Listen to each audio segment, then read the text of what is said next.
आज हम और आप वैशाख मास के कृष्ण पक्ष की एकादशी तिथि की महिमा और उसके व्रत से क्या क्या लाभ और पुण्य मिलते हैं उसका वर्णन करेंगे। एक बार महाराजा युधिष्ठिर ने वासुदेव से पूछा कि जो वैशाख मास के में कृष्ण पक्ष में एकादशी आती है उसका क्या नाम है और क्या महिमा है। इस पर वासुदेव जी कहते हैं,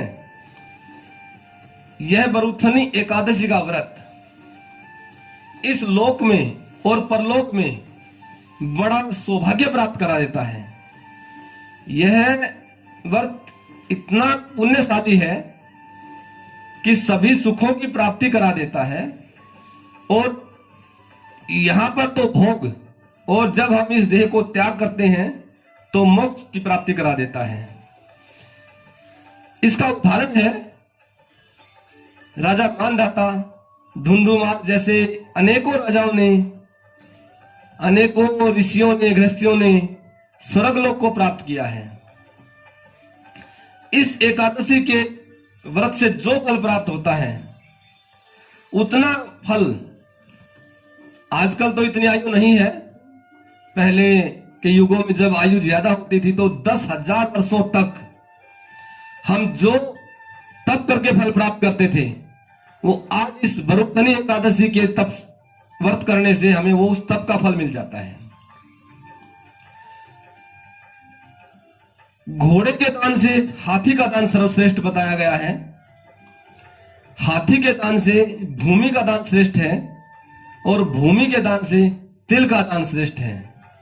तिल का दान करें उससे ज्यादा हमें श्रवण का दान करने से पुण्य प्राप्त होता है और श्रवण के दान से अन्न दान ज्यादा श्रेष्ठ बताया गया है।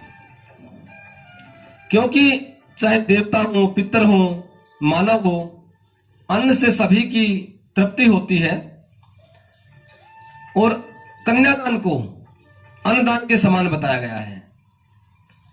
और कन्यादान और धेनु का दान, इन दोनों की महिमा समान बताई गई है और इन सब दानों से ज्यादा बढ़कर विद्या दान बताया गया है। और हम जो बरूथनी एकादशी का व्रत करते हैं तो इससे हमें विद्या दान करने तक का फल प्राप्त हो जाता है। और आज का युग ऐसा है कि इसमें सभी लोग काम करते हैं अपनी सामर्थ्य के अनुसार, जिसको जैसी विद्या मिली है उसके हिसाब से अपने जगह जगह पर नौकरी इत्यादि व्यापार करते हैं। लेकिन यह लिखा गया है पद्म पुराण में कि जो लोग मोह के वशीभूत होकर कन्या के धन से अपनी जीविका चलाते हैं तो जब तक पुण्य है जब तक तो चलो ठीक है, लेकिन जब पुण्य समाप्त हो जाते हैं तो वो नरकगामी होते हैं। अतः हमें यह प्रयत्न अवश्य करना चाहिए कि हम कन्या के धन से अपना जीविका कभी ना चलाएं।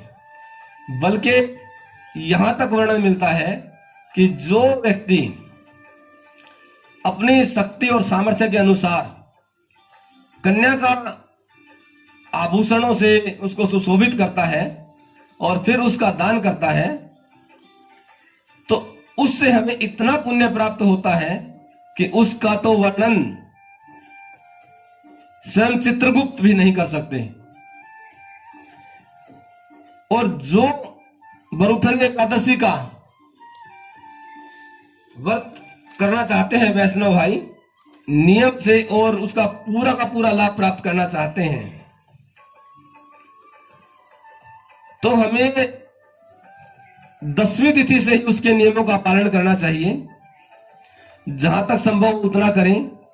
पद्म पुराण तो ये वर्णन करती है कि हमें 10वीं तिथि को 10 चीजों का और एकादशी को 11 चीजों का और द्वादशी को 12 चीजों का त्याग कर देना चाहिए, तो इसका हमें पुण्य फल प्राप्त होता है।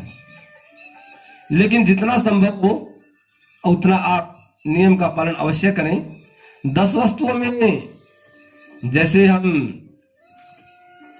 कांच, उड़द, मसूर, चना, कोदो, साग, मधु, दूसरे के घर का अन्न, 10वीं तिथि को 2 बार भोजन करना, दूसरों की निंदा करना, चुगली करना, इत्यादि को त्याग देना चाहिए।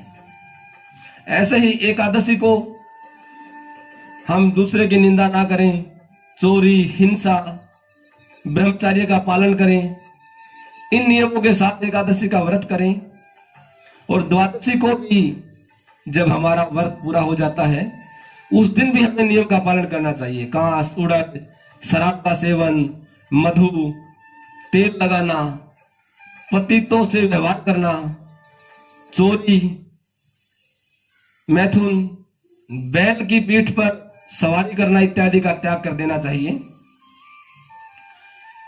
इस विधि से अगर हम बरुथनी एकादशी को उपवास करते हैं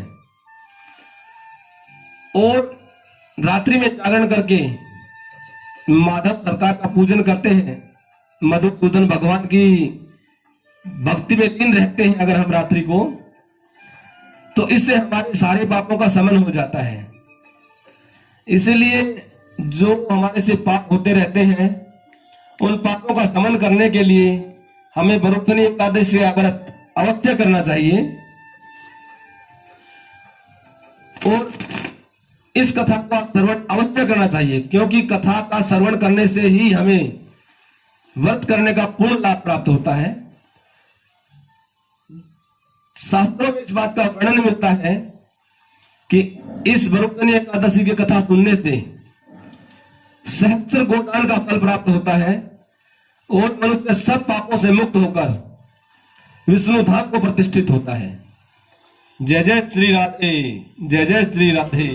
हर हर महादेव। आगे भी महाराज जी के श्रीमुख से कथा प्रसंगों एवं विशेष उपाय को जानने के लिए महाराज जी के YouTube चैनल को लाइक, सब्सक्राइब और शेयर करें और बेल आइकन अवश्य दबाएं।